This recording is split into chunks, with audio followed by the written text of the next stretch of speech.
Here she is.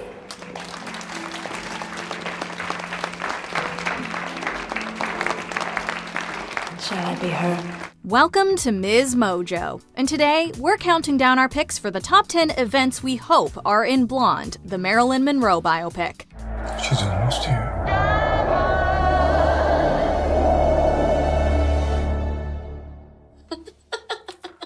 For this list, we'll be looking at the most significant moments from this Hollywood icon's life that we hope are addressed in the latest reimagining of her story.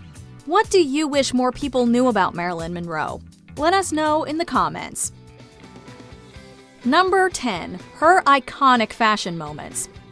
Marilyn was known for many things. One of those was being a style icon. Wow. Boy, oh boy. Indeed, if we listed every outfit she wore that made a splash, we'd be here all day. Given their lasting significance in modern pop culture, Blonde would be amiss if they didn't at least give them a nod. You just relax. I'll fix us 2 Tom Collinses, and we'll have a nice, quiet, serious talk. When we think of Marilyn's most fabulous looks, outfits like the gold lame dress shown briefly in Gentlemen Prefer Blondes, the pink figure-hugging number from Niagara, and arguably her most famous gown spring to mind among countless others.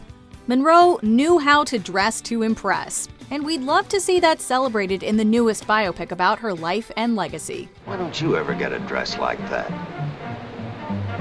Listen, for a dress like that, you've got to start laying plans when you're about 13. Number 9. Her time at the Strasberg Institute.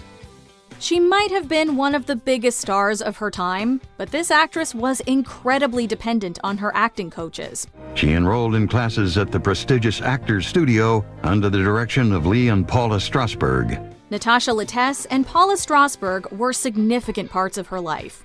It would be a misstep to ignore their influences on Monroe's career.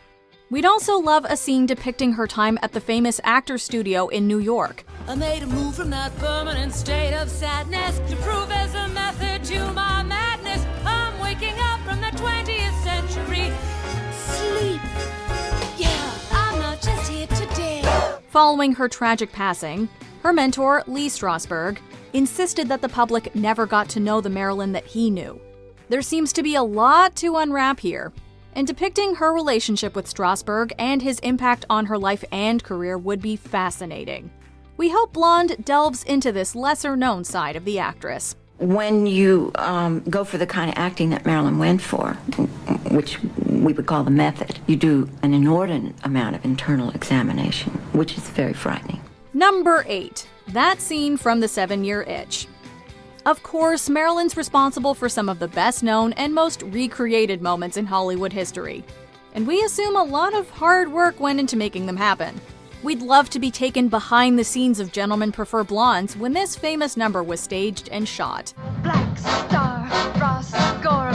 Talk to me, Harry Winston. Tell me all about it. We're also intrigued to see how that iconic moment from The 7-Year Itch came to be. Apparently, they first tried to film on location, but the loud reactions to Marilyn's dress blowing upwards made the footage unusable. That's a very interesting point of view. Ooh, do you feel the breeze from the subway? Isn't it delicious? Reportedly, 100 photographers and somewhere between 1,500 and 5,000 people witnessed this historic movie moment in the making. Now that's an angle we don't think we've seen before in a Marilyn documentary.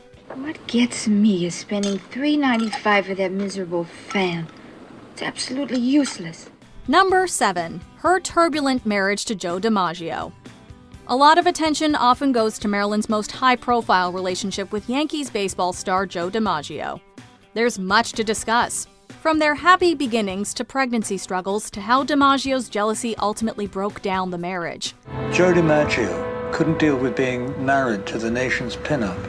The biopic could even flash forward to after Monroe's death when DiMaggio continued to show love and admiration for his late ex-wife. We'd also be curious to see how they'd depict her first marriage to James Dougherty, who she married at 16 to avoid returning to the orphanage. At that time, she just wanted to be a good wife, and she wanted to be secure, and she wanted to be loved, and she wanted to be feel like she belonged to somebody. Her relationship with Arthur Miller would provide plenty of intrigue as well, since he was a suspected communist. By association, Marilyn became a person of interest to the FBI. National Intelligence, and the subject line, Marilyn Monroe, SMC, for security matter, communist. Number 6. Marilyn's rumored affair with the Kennedys. Long before he was sworn in as the 35th president, Monroe allegedly had an on-again, off-again relationship with JFK. When their paths crossed again at a party, they reportedly rekindled the spark. But supposedly, she also became intimate with his brother Bobby. And Bobby lasts well into the presidency, right? That goes on? Yes, that's what she said on numerous occasions. Due to their high status, many details of these purported affairs are unknown. Rumor has it the FBI was actually instructed to remove all evidence of their relationship following Marilyn's death. It happened. Right. I was there at the time when she died. There were some people there that normally wouldn't have been there. You mean bureau people? Yes. You aware how long afterwards they came on the scene? Immediately. Even if it's entirely fabricated, there's no denying that this topic would make for some riveting material in a Marilyn documentary. We'd get to witness the thrills of rubbing shoulders with America's elite, as well as some more vulnerable moments showing how her relationship with the First Family ultimately affected her life. She was hurt, terribly hurt, when she was told directly never to call or contact again. Not to talk to Robert anymore. Robert or John. Number 5. Her friendship with Ella Fitzgerald. You've probably heard how Monroe convinced a club owner to let Ella Fitzgerald perform by promising to sit in the front row. While that might be hard to portray without partaking in the white savior trope, they could dive into what actually happened and the friendship it sparked. She gets this record, she lays down on the floor and listens to this record 100 times in a row. She goes, "This is the most astonishing voice I've ever heard in my life." The duo had much in common, including difficult childhoods and marital heartbreak, so they became fast friends. However, since Fitzgerald was completely against drinking and drugs, Marilyn's substance use ultimately prevented them from becoming close. After she personally called the managers of the Macombo room and allowed me to play there, I was never, ever, ever, ever again in my life relegated to a small club. We'd also like Blonde to explore her friendship with Frank Sinatra, who supposedly was a close confidant. Apparently, he even bought her a Maltese Terrier, which she named Moff as a humorous nod to his alleged mafia ties. I've been a puppet, a pauper, a pirate, a poet, a pawn and a king. Number 4. Gladys Pearl Baker. Marilyn documentaries or biopics often mention the star's mother, Gladys Pearl Baker, but not many actually dig much deeper. Norma Jean was Gladys's third child, and despite speculations, the identity of the father remains unknown. Listing the name of a fictitious father on Norma Jean's birth certificate, Gladys had every intention of raising the child herself. But the social and economic pressures of single parenting were too great for Gladys. Shortly after her birth, Gladys left her daughter in foster care, but they later reunited after she secured them a home. In 1934, Baker suffered a breakdown and was diagnosed with paranoid schizophrenia, something Marilyn was terrified she'd inherit. It's not her fault. She's been lonely, and loneliness is the most... Norma Jean was passed between various homes and orphanages after her mom was institutionalized. Although their relationship was strained, Norma turned Marilyn took care of her mother until the day she died. This barely unearthed mother-daughter dynamic would surely be an interesting subplot for Blonde to investigate. But the wish that I make is for just one more take, because then, darling, I'll hang the moon. Number 3. Marilyn's rise to fame. While we've seen plenty of media documenting Monroe at the height of fame, not many explore how she got there. I heard that man over there is putting pictures of girls in an army magazine. What do you mean? Oh, go on. I would if I had your looks. Blonde could show how Monroe was discovered by a talent scout while working in a factory as part of the war effort. We could then follow her modeling career and watch as she makes the decision to leave Norma Jean behind and become Marilyn Monroe. How about that? Huh? The alliteration's good. There you Okay. We have no doubt it was a rocky period of her life due to the notorious nature of showbiz bigwigs and their infamous black books. But it would also show how she defied all odds to become one of her generation's most sought-out and desirable actresses. This is a moment of thrill me through with your Number 2. Dealing with performance anxiety. You've heard stories about Marilyn's tardiness and unprofessional behavior on set, right? Well, apparently this was all due to her severe performance anxiety.